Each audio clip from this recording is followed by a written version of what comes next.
सांगली संजयनगर परिसरात असणाऱ्या संपत चौक येथे एका बारमध्ये दारू पित असताना किरकोळ कारणातून तरुणावर तिघांनी मिळून कुकरीनं डोक्यात वार करून त्याला गंभीर जखमी केल्याची घटना घडली आहे। आणि या हल्ल्यात पवन बाबुराव सावंत वय वर्ष 29 राहणार बुधगाव हा गंभीर जखमी झाला आहे। सदरची घटना ही बुधवारी दिनांक 28 ऑगस्ट रोजी दुपारी 2:30 वाजण्याच्या सुमारास घडली आणि या प्रकरणी बाबुराव गणपती सावंत वय वर्ष 59 राहणार लक्ष्मीनगर सांगली यांनी संजयनगर पोलीस ठाण्यात फिर्याद दिली आहे। त्यांच्या फिर्यादीवरून पोलिसांनी हल्ला करणाऱ्या तिघा अज्ञातांवर गुन्हा दाखल केला आहे। आणि याबाबत अधिक माहिती अशी की जखमी पवन सावंत हा आपल्या कुटुंबियांसह माधवनगर रोडवरील लक्ष्मीनगर येथे राहतो।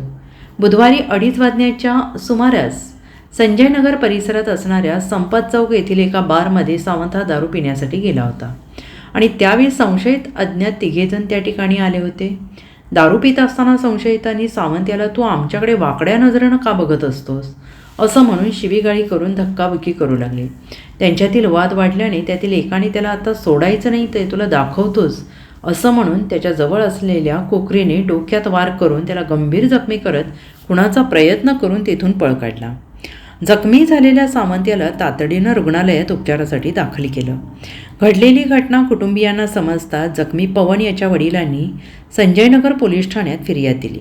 त्यांच्या फिर्यादीवरून पोलिसांनी हल्ला करणाऱ्या तिघा अज्ञातांविरोधात गुन्हा दाखल केला आहे। Bureau report SBN Marathi Sangli.